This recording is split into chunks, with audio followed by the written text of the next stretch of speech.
Alright, well, on this video, I have two dogs here on the board train, and here you'll see Puddles. Puddles is very reactive, okay, in terms of even a relationship and control.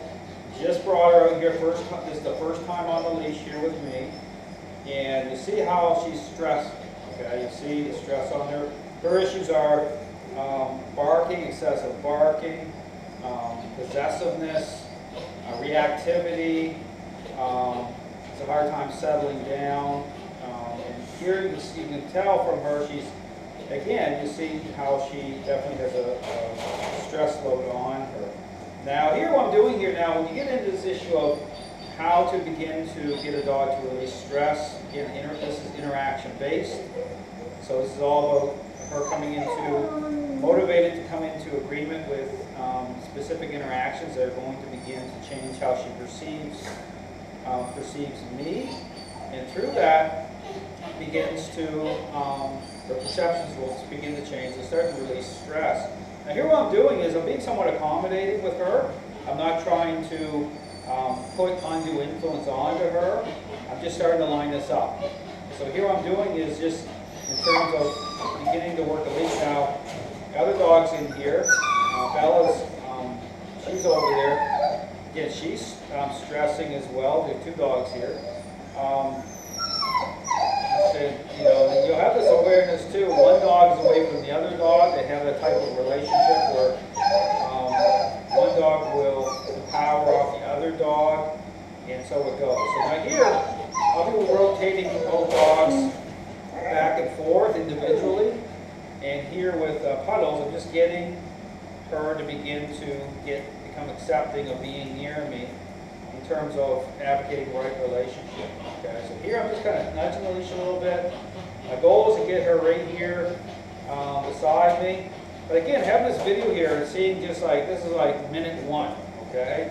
He's only been here for a very short time with me. And you'll see, I just want you to kind of see how to deal with a dog that has issues related to control, high level of control, and how to line this up so that the dog will begin to release control. So you see me, my goal is to get her right here, line this up so that, again, it's just like the shadow coming over her. I'm going to start to, again, start to push on her a little bit. When I say push, start to sort of a little bit of influence onto her. Because here's the thing, if I leave her in the crate, again, she's going to stress anyway in there. So here, you want to start to interact right away with the dog. Just a flat collar on her right now, and the influence is coming to the back of the collar. Barely asserting very much influence on her at all. She'll react. Now here's the thing, she'll have a little reaction here. What she does, just keep it lined up so that this represents the staging area here, right here beside. See her tail's wagging the whole time? Tail's wagging. This is just a power play. Okay, this actually will make sense to her as I'm doing it, because of how I'm lining this up. But it's very important to have very specific interactions that are going to advocate for output. Again, start to move her closer. Bring her right in beside me here again. Do a little push-pull. Now, when I'm pushing on her, certain influence, it helps her to release stress. Okay, I'm going to do another push-pull here.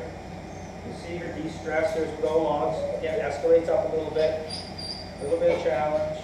Bringing her back in. This is more like just like nudging her in. Back into the sit. And do a little push-pull with her. Put a little bit of down pressure onto her. Goes on her back here. You don't want to, again, when you see a dog go onto their stomach, you want to pat. And in this context here, it's protest. Okay? Same thing. So the goal here is just multiple interactions this way. It's going to be a lot in and out of using the crate, back out, crate, back out. Same thing, I'll bring her back around. Pull. Hear the other dog reacting in there. Because here's the thing, as you start to advocate, here, and always the most challenging part of this is always the first hour or two in. Challenging when you say, you're going to get a little bit more reaction to the method. Same thing here. Push, pull. Put a little bit of down pressure on there. Another dog is really responding in the crater. You see that background look? But again, through this and rotating the dogs, what you're going to see throughout is that beginning to diminish, how it's manifesting, the stress. Both dogs have a lot of control issues here. Pull, back around.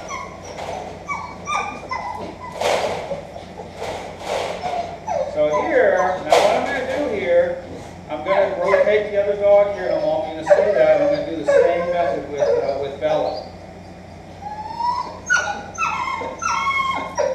Go with the other dog, because again, you're hearing that, all that crazy.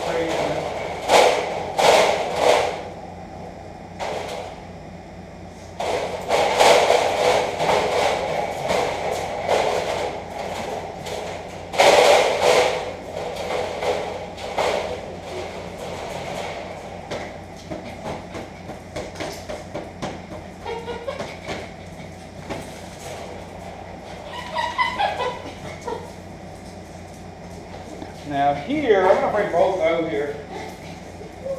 Like I said, this is just a few minutes into the board train. What I'm going to do here, again, to help to decrease the level of stress in the crate, is I'm going to work both dogs a little bit here. I'm going to line this up and multitask here a little bit. So what I'm doing here, even with Bella, start to get her to become agreeable to the method. I'm doing this because rather than hearing one dog really stressing the crate here, I'm going to work both together here just for a few minutes to help to start to decrease the level of stress in the crate. So again, you don't want to hear, you don't want to see dogs stressing too much here, because again, understand that this is related to both of them being together. And the fact that both have control issues, and it's how they're connecting with each other isn't healthy. So, knowing one's being interacted with out here, setting the other one off, the other dog off, and vice versa. So, but here, if you do this type of thing, notice I'm not bringing them together. I'm advocating so that I'm fading in, which is going to take the stress loads off of them. So here, I'm going to start to move Bella into a sit position, but this is interaction based here. Going to interrupt her ability to be able to invest. So all I'm doing is just like nudging. Now, like I said, the reason I'm bringing them both out is just to decrease the stress. I'm going to work them more individually here as I go along, but I want to engage here at least enough within the first few minutes to get them to see me, the perception to change right away, so at least some stress will start to come off of them immediately just by being able to interact with him that way. So, again, just tap the leash a little bit. So my goal here is to get them both in sit positions beside me, but how I'm doing this, I'm not bringing them under undue influence, okay? Even here you see Puddles kind of go into a little bit of a challenge here, not bad, but just like this is how I'm doing this. This is about being somewhat accommodating, not too much influence, but starting to work the method. Okay, you see her going here. So your leashes are just like a paintbrush. It's about painting a picture. But notice how right away starting to calm down here, but with me in the middle. So the picture is me being the pivot point as I'm doing this.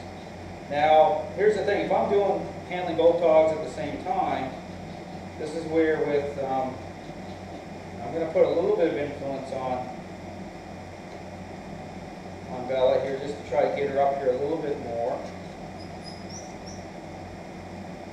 So here's the thing about intent too. As I'm doing this, depending on how much influence, how you're moving the leash, the dog knows where you want them to go. Okay, it's not about saying words or verbal commands that way, because what that does is by doing that, okay, it's context. It's going to change the focus, the theme of what you're doing, because then it switches back to control again.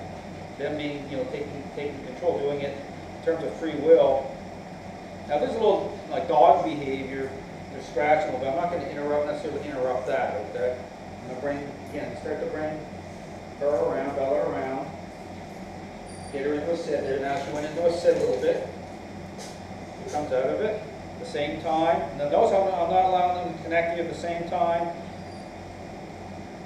Just working, like I said, with Puddles here. Puddles is just kind of, you know, disagreeable a little bit, because again, this is very specific, right?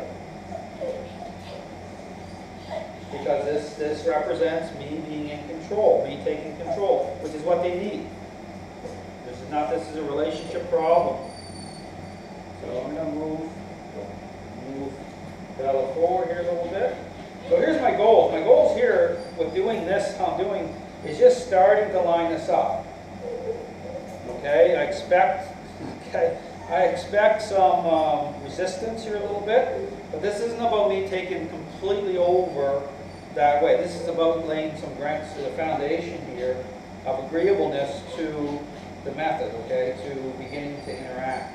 So even here, if when Puddles starts to stress, see how I just tapped the leash here and she starts to, so I'm intercepting that state of mind. So here, as she starts to react and respond, and she's doing this on her own, she's going to have a little fit here, a little bit of a fit, not bad, but it's not personal. So when she has a little bit of a fit, that's actually stress coming off her at the same time. That's her reaction to me interacting this way with her.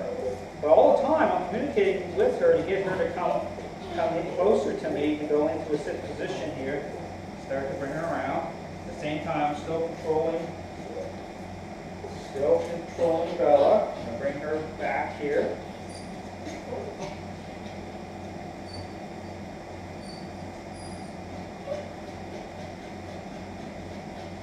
No petting, nothing like that. This is about de-stressing the dogs, okay? Because again, when you look at a response, I might get a certain desired, reaction in terms of, beginning to release stress. But if you start petting on the dog, that changes, okay? Because understand, we're just a few minutes into this. That changes the context of what we're doing, and I'm assuming that the state of mind of the dog is cleaning up a lot more than it really is, okay? Same thing here, I'm just bringing, this is like, so you can consider this a de-stressing exercise initially, okay? This is an intervention here.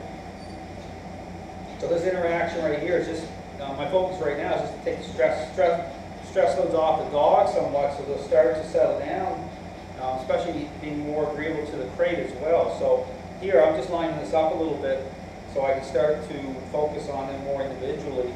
But because there's such high stress going on in the crate, I want to be able to help reduce the stress quickly, so I'm going to bring them both out at the same time and multitask a little bit. Typically I wouldn't do it this way. I focus on the dogs individually pretty quickly, but if the dogs are really stressing inside the crate, I want to get them out of that crate so I can at least start to work the method a little bit together, to at least start to take the stress off, because it's about me stepping into the role, them starting to perceive me that way, the right way. They start to de-stress. So again, you see Puddles, but notice when Puddles resisting, but watch the tail wagging, right? It's like endorphins kicking off here. This is just a power play here. And I am releasing her at times, so I'll put a little bit of influence onto her. Then I'll release it. So there's times here that we're at almost like a standoff position a little bit, but with me still in control. I still have her right here, starting to line it up. Bella here, you see Bella kind of hanging out here, but I'm still communicating with Bella at the same time. Now here's the other thing too. When you see a dog, all the influence comes to the back of the Puddles' collar, but you'll see the stress coming off her at the same time. It's like the dog's leaning back and, he's in a bit of a resistance mode, but it's not high conflict, okay? This is, like I said, this is about de-stressing the dogs together here. So I'm going to bring her in again. Now here's the thing about context. When you see agreeableness, you'll see more and more agreeableness as I start to do this method with both dogs. That's what gives you the information and insight that they're starting to de-stress, okay? Same thing, see Puddles coming in. This is what needs to happen for both these dogs. They're totally holding a lot of stress issues going on there. And that's related to all the behavioral issues that are happening in the relationship. The same thing, I bring Bella around and try to get her lined up here a little bit more agreeable as we go along. See her tail's wagging too. This is just about, because they know what I'm doing. See, she goes up in the air like that, I'm just going to tap her out of that. Bring her in the, put a little bit more influence, not letting them connect with each other. Because here's the thing, you let them connect with each other right now, it's like a drug. They'll start to empower, and then they'll go into high conflict on me again. So it's really important to keep them separate, because you want to rebuild that bridge.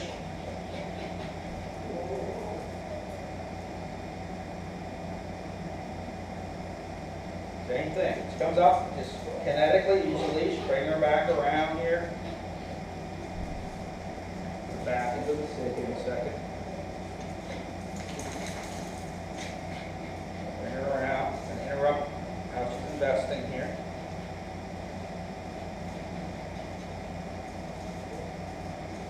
Don't want the dog sniffing your shoes and all this stuff.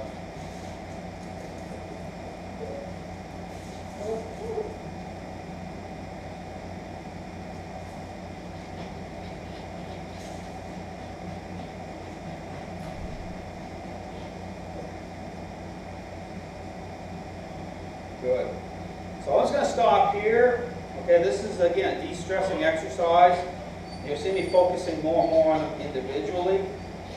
And then, you know, near the tail end of the process, you'll see me working with them directly like this, but they're definitely going to be in a lot better state of mind. This is just to help take some stress off of them initially, based on just stressing with the crate. Because the crate, understand the crate represents control. So again, how this lines up, dogs understand what you're doing. So their acceptance and their agreeableness comes through the method. Okay, how the method lines up and it connects to the crate that way. So thanks for watching. You're going to see, again, you're going to see great change with both dogs as things move along. And starting to focus on their individual issues, all related to relationship, control, and stress. Thanks for watching.